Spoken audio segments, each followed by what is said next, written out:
Hello everyone, this is Johannes. This is Cinema. And you are watching Board Gaming Ramblings. And today we are taking a look at Imperial Steam. We are finally taking a look at this game from Alexander Huemer, published by Capstone Games. It plays from 2 to 4 players in about 90 to 120 minutes. In a long time is what you can say. A long time. This is a heavy economic game from the designer of Lignum, which is one of my favorite heavy games. Yes. One of the games that explodes my mind the most. There's not many games that give me more brain burn and more exhaustion than playing Lignum. But it's so good. It is amazing. So hopefully Imperial Steam is also very, very good, because this is, I've talked about this so many times this year. Coffee Traders and Imperial Steam, so special games this year from designers who only made one game before, and now we are here. In Imperial Steam, you are a railroad company in Austria in, you guessed it, the 1800s. If you ever played any 18xx game, you know that's when the industrial and things happen in the railroad world. If you're in the railroad world, you know what I'm talking about. In this game, which is an action selection game, you are gonna select actions and you are gonna build rails on this huge map. You're gonna get investors and contracts, trying to build factories, trying to deliver resources from the factories to different hub cities around the board. You are trying to build a railroad all the way to Trieste so that all of the contracts will actually do something. And you're trying to get the resources you need, but most of all, you're trying to get the money you need to be able to do anything, and also to be able to actually win at the end of the game.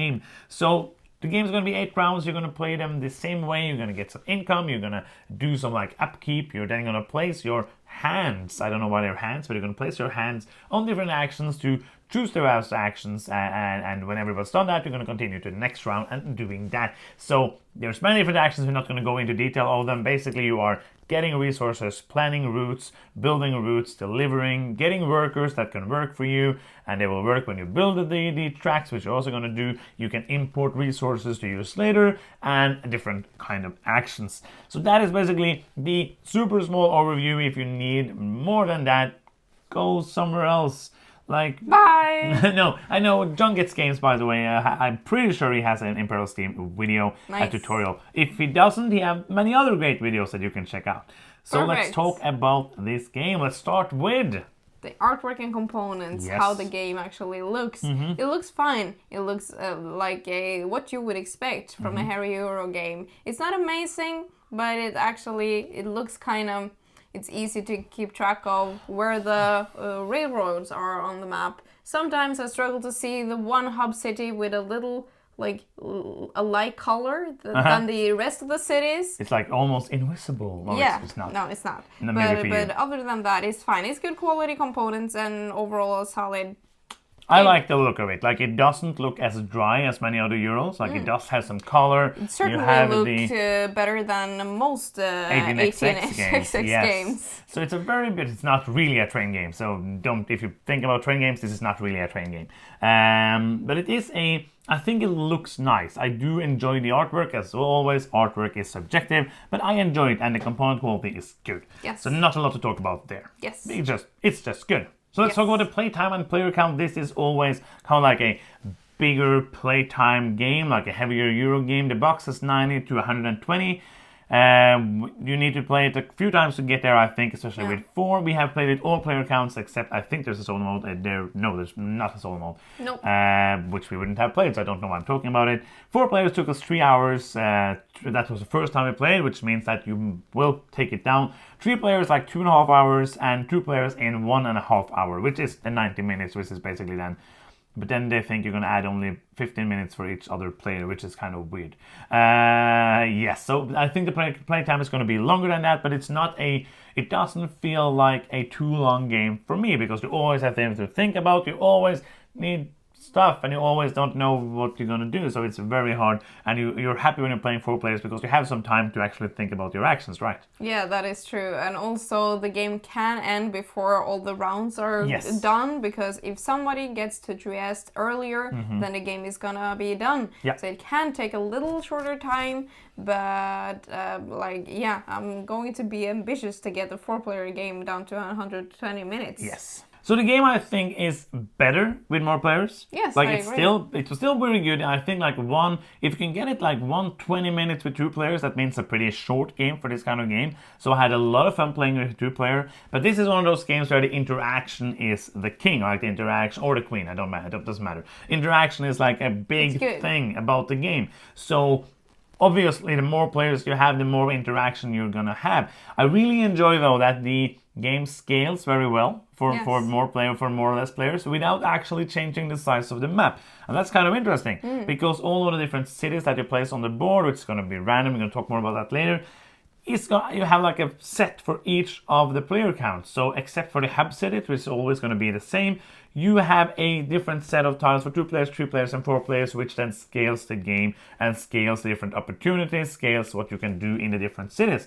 We haven't played it enough to feel like, oh, it feels so different with 3 because you have all of that, and in 2 players you only have this thing instead. But I'm guessing it felt like when playing it to different player count, it felt like a valid game to play with all of us. No, yeah, I agree. When we looked at the map, I couldn't really like tell, oh, this is for a 2-player, or this is for a 3-player or 4-player, and that is a good thing. That means that it feels very natural. The things that you get, or the thing like the opportunities, and each city feels very natural. It feels very balanced.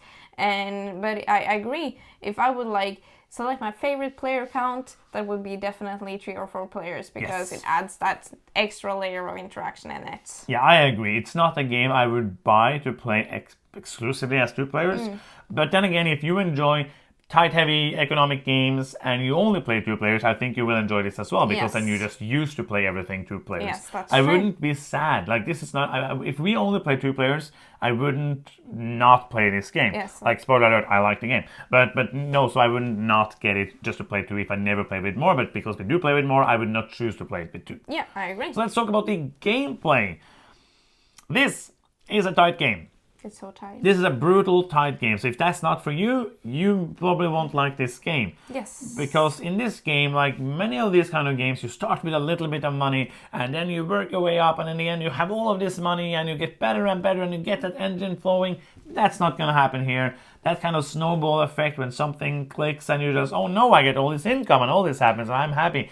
You're not going to get to that point. Well, I feel like it's a kind of a video game. Because when you level up, all the monsters level up too and you get to like these harder areas and then it doesn't matter if you have more money because it costs so much more. And you in one moment you have like 100 money, which feels like a lot. Or even like 250. Yes, and then it's one round and they're gone. Yeah, and hopefully you invested those in a way that you can earn more money or else you're going to lose because you need that money for everything. So it's one of those games where you always feel like you're hunting the next income or the next resources. Yes. You're just like chasing that, seeing how can I get that? I need to get it now. Now. And I see like, okay, I need to do this, and then I may be able to get those money. If you're not one step ahead of me and you take that money right in front of me by, for example, delivering resources to the hub cities, which is one of like the most basic ways to get money. And if somebody does that right in front of your nose, then you will now have 4 new steps and you need to build a new factory. Yeah. And you need to have a space for that factory and also need to have the money for that factory. And then you need to have the way to get to the other one. You need to have the coal to deliver the resources, and then you maybe get 70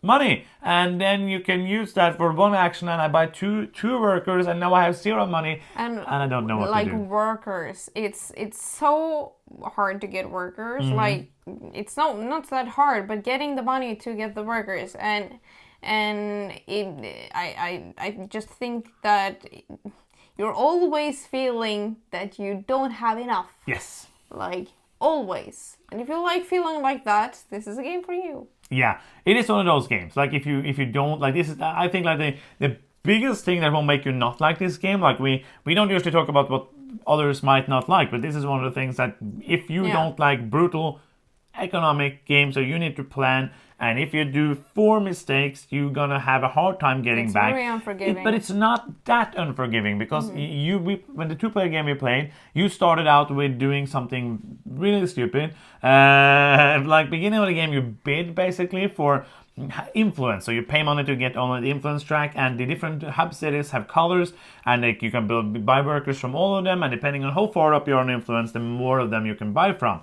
And you chose like the game book is like, the rule book is like, always bid for at least so you can get access to 2 of them. And I was But in this setup, to get to the second city was very expensive. Yes. So I was just like, oh, is it really worth it? And I thought, like, okay, I'm gonna try something different this time. And like the instant that we started the game, I just thought, oh, that's a bad idea. Because then this is why. Because the workers start off being cheap. Like they cost, the first worker in the city costs 10, then 20, 30, 40, 50, and 50 for the rest of the game. Yeah, so I started the game by taking workers. Of course. And then I, of course, took the workers from the city that you could take from. And I bought 3 workers, which meant that now it cost you 40. So even though you had like 50 more than me, it's gonna be, you got way less. Yes. But in the end, you did end up losing, but you didn't end up losing that much. So we're talking a lot of things here that might not make sense, but it is ways to get back up. So it's not one of those games where you do a mistake and like, oh, I'm done. Because there is a lot of ways to get back into it. You might not win, but you might get to a position where you have a better possibility to get Or you have something to do other than pause. Yes. For the remainder of the round. And that's actually very interesting because when you do your actions, you place your hands, I don't still know why they're hands, on one of the different actions, and there's not blocking, so it's not like if you go there, I can't go there. But if I go somewhere and I have to go there again, then I will lose influence, which means that if you are in a position where you don't have money, and there's an action that is paused. Basically, you place that and you don't do nothing. But then if it's your next turn and the only thing you can do then is pause, you're going to lose influence by not doing something. Yeah. So some rounds I've been like, okay, how many different action can I do that doesn't net me anything, but I don't lose anything? Yes. It's not a good way to play the game, but it's an option, yes. One thing that is very interesting is the investors and the contracts. Yes. Because you have trains in front of you, which you have places basically for your resources, and then you have a track which has a share price starting very low at 40, and it can go up to like 360 or something like that, maybe even 420, I don't remember exactly. You will probably see it on the screen. Yes.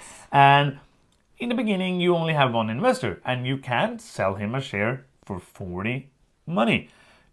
Is that a good action? No. It's not. But sometimes it's necessary. Yes. But then when you do the action to take a contract, let's say I take a level 2 contract, it's level 1, 2, and 3, take a level 2 contract, I get 2 new investors to place on my track. And also I get 2 of these tiles, which basically I put them on 2 of my my wagons for the train, and I can't use them anymore because they're used up for that contract. And also there are specific factories I have to build as well. But the interesting thing, one interesting thing is that if nobody gets to Trieste before the end of the game, then the contracts are worth nothing. Not negative points, not positive points. But if somebody goes to Trieste, then all the contracts are worth either positive points if you manage to do them, or the same negative points if you didn't manage to do them. And also then, another interesting thing is that this is basically 2 things, the investors and the contracts. So talking about the contracts now, if it got confusing, is that what happens if I get to Trieste and you didn't? Well, first off, I need to pay you to get to Trieste. So then I'm going to pay you 20 money for each piece of railroad track I use. Then I get to Trieste, and then I either get positive or negative points. So you get them before, but it was the payment basically. Yeah. And if somebody gets to Trieste and you have basically just been doing something at the top of the map, then you're gonna pay them a lot of money. And also like if you hoped nobody was gonna go to Trieste, then the contracts and you didn't focus on them, you're probably gonna lose the game. So let's talk a bit about the shares and the investors, because that is a good way to get money as well. Yeah, and it's a free action. That is really cool because you can up your value of your shares, but you can't make them too expensive because then you don't have enough investors. But then you can also sell your shares. Yes. Which gives you X amount of money, hopefully more than 40. But at the end of the game, that means that every investor you have sold a share to is going to take 10% of your final score. So you have to balance. You don't want to sell too many shares. You're going to end up with so few final points. Yeah, it's very interesting because if you get to that point, you can go super heavy into the contracts, and get your share price super high up and then try to sell them because that's going to be worth a lot of points. But as you said, like it's that balance is very interesting, and also sometimes I said you have to sell it for 40, and that's not going to be good because that's going to lose you more points than you got, but you need them now to be able to continue the game. So there's so many different like payoffs, so many different like trade-offs, basically, like, oh, I'm going to do this, that's super horrible, but if I don't do it, then I'm not going to get anywhere in the game. Yes. And as you might have understood, money is victory points, and I really enjoy the fact that you are investing with what you will be winning the game with. So you always have to hope or hopefully know that what you invest will get you more money back than you actually paid into the game. Yeah, and might get to a point towards the end where you see, or you should see, that building more rails and getting more trains or buying new factories will not net you more points than you pay for them at the end. So you kind of need to know when to stop. Or else you're going to just use money to get not that much back. Yes, that is true. Another thing to talk about is the resources. Like getting resources is super hard. You can build factories and you can get resources back from those factories. But when you build factories, you're gonna spend one of your workers, and then they're gonna go out, and then you have less workers to build railroads with, because when you build railroads, you have to spend workers of different levels. They have workers level 1, 2, and 3, and those are basically, that's also, don't do that first because I'll start talking about the workers. The workers basically level up. Yeah, that is really cool, because if I use a worker to build a railroad, for example, he has worked, but so he can't do anything more. But if he hasn't worked that round, he's going to get better and better. He's studying, basically, is a theme. Yeah, he's studying to be better at working rails. So you kind of have to like, okay, do I really need to do this round, or could I do it next round and then get more out of it, basically? So the workers here basically kind of feel, there's not a lot in this game that feels like Lignum, but the workers kind of is the wood getting like drying and getting better. In Lignum, then you're going to use it up. Here it's kind of like you're not using it up in the same way, except when you build a factory. But it's kind of like nice also to see that little thing that feels kind of familiar from Lignum. I really enjoy that part of the game. Yes, and let's talk more about the resources, which is what let's go into it. Yeah, the planning of the resources, because you can't take one resource from like the market for this round, but if you're super good at planning, and you should be in this game, you can order more resources for the next turn, and that is very important. So you want to see, okay, how many is it possible for me to order, because it's different every round. There's a random tile telling you how many resources you can order for next round, and then how much do I actually have space for, and what can I produce myself with my own factories, and how much money do I have to buy those resources. Yes, not enough, never enough. So that also feels like some of the planning from Lignum, that one of the things there you can also plan, but then you have to like, oh, I don't get it this turn, I get it the next turn. Absolutely. So it's like a balance between, do I need to do this now, or so all the time in this game you should basically be planning for the next thing you want to do. Like almost everything in this game is based that way. So there's kind of like two main things of the game. It's that thing, the planning, always being a step ahead of what you want to do, and also the interaction, which is kind of the big part of this game. If you don't like 6 years ago, we probably would not like this game, like, because there's so much things and so many people can do things to destroy you. Like, and for example, when you build rail, if I build somewhere you have built, I have to give you 10 for everywhere I build that you already built. Doesn't feel that much, but it is when I only in the beginning of the game when I have like 70 money to spend, and that feels really horrible. And then the difference is I don't pay it to the bank, I pay it to you. So it's like a big difference in that, and that is very like, that is like huge. The timing, the player order, basically the player highest on the influence is going to be first, so you can pay your way up, spend all that money that you need for other things to then be able to be first. But if you're then first, you need to be able to have the money to be able to have a possible or a reason to be first, so that you can actually do the action you needed to, so that you can sell that resource and get those money back, so you can continue playing the game. So there's just so many steps, and then like if it was only the planning, it would be very interesting. But then you put in the human interaction there, people trying to race to do the thing you want to do first, trying to, okay, I'm going to try, okay, you're going over there. Hopefully you're not going to do the thing I want to do. I will try to go there first and get that before you. And that is so cool. I love that. I agree. And you also sometimes would race to go to Trieste because going to Trieste is a lot of points. Is it a valid option not to go for Trieste? I think this is one thing that I've been thinking about and people have been talking about online. I've been reading like a bit of what people have been saying about the game.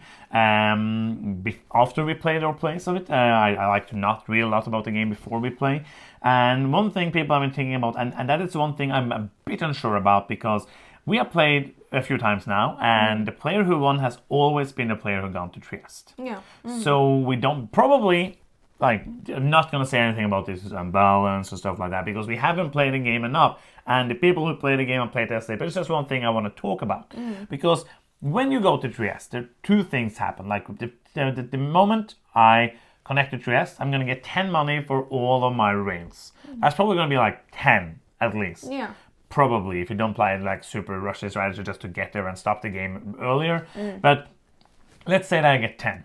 And then it really depends. Like, I think people should...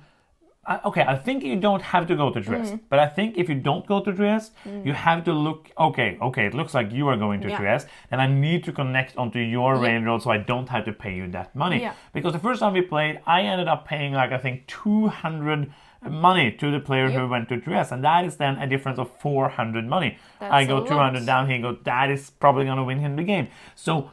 I think you don't have to go to Trieste, but I think you have to... As I said, the game is so interactive, you can't just go in your own direction and do your own thing. You have to look at the other players and see, okay, looks like that's going to happen. I need to try to go down here then, so I only have to pay you like 40. Because if I have better other things, I will still be able to win. Yeah, and sometimes I think like, yeah, you should in many cases go for Trieste, but but if you're two players going from two different sides of the board, which was basically your first play of the game, then you can't do this because it's not at Trieste. You have to go all the way and you have to use. So it's better to maybe like go in the middle, do all the trading stuff, or send to the hub cities, and then just like, okay, which one of these two are going to actually reach Trieste, and like boop, in on the side. Yes, I think it really depends. Drift, yeah, but it really depends on the side. On how people play, and so I don't think it's like obvious you're gonna win. No, I think it might be the obvious beginner strategy. Yeah, I think it might be when you play the game the first 5, 6, 7 times. That might happen. And so you should go for Trieste, because if you then don't have to pay that much, but the more you play, it's going to be easier to see different opportunities, and it's easier to see how to win without necessarily being the first player or getting to Trieste at all. Yes. So before we go into final thoughts, let's just briefly touch on a replayability or variability of the game, because I feel like there's not that many overarching strategies. Like, you always need to get that money, you always need to get the resources to be able to build more track. It's not like, I'm going to go for not building track this round. No. Because you need to build track to be able to get to the cities, to be able to do anything in the game. And so I don't think there's that many different things to do. You're going to do but the timing and the order and the interaction, it was going to change up the game. Yes. And also, as I said, there's so many different ways to set up the board. You can do like a almost random one, or you can do like a preset one, but still almost all of the things are going to be randomly laid out. So it's going to be very different because of that. And I feel like this is a game where you can, if you're good at the game, you can see a setup and say, okay, I'm going to try to go for this route maybe, because I need factory spaces, I need to get some of these business opportunities, I need to get to the hub cities. And then, of course, that plan is going to change depending on the interaction. So it's like 2 layers of variability. So I will say that the variability is very high because it's an interactive game. I agree. Yeah. I have nothing to add. Nothing to add. You summed it up perfectly. Okay, so should we do some final thoughts? Yes. You will begin now. I will begin. I think this is one of the best heavy games from this year. Yes. There's not a lot of them, but this is definitely one of the heavier ones. And if you're looking for a game like Lignum, this is not it. Because it's not the same game. I just want to say that. Oh yeah. But I think like in a game itself, it is very solid. I think I have very fun when I play it, even though my brain hurts, because it hurts. Yes. And it's very hard sometimes to sit and just be like at mercy on that next, hoping that you're not being able to sell that wood before I can do it to that hub city, because if you do, then I have to sell my share for 40. Like, the timing, it's so interesting. It's a really, really, really good game. I think this is an 8.5. It's above great. It's almost amazing. I love this game. Okay, yeah, so I think this is a fantastic game. I think that it's so fun to see, like, as you say, it's not Lignum, but it has kind of like some of the DNA from Lignum. So if you enjoy Lignum, you might enjoy this. Like, if you enjoy this style of game, I think you're gonna like this game. Some people have said like, oh, it looks like Bros. It's nothing like Bros. Bros is a way different game, so don't go into it thinking it's that. I think it's super solid. Like, everything we talked about for the last half an hour is what makes this game so good. I think the interaction is amazing. I think the action selection, everything is so crunchy. All the decisions are very hard, very important. Everything you do need to have a purpose for you to play good. You can play horribly and don't have a purpose, like I've always done, but you can also like play to have that purpose of planning ahead, getting to where you want to be. I think it's a fantastic game. I'm going to give it a 9. Nice. I think it is a great game and so fun to play, like one of these heavier Euro games that my brain just loves.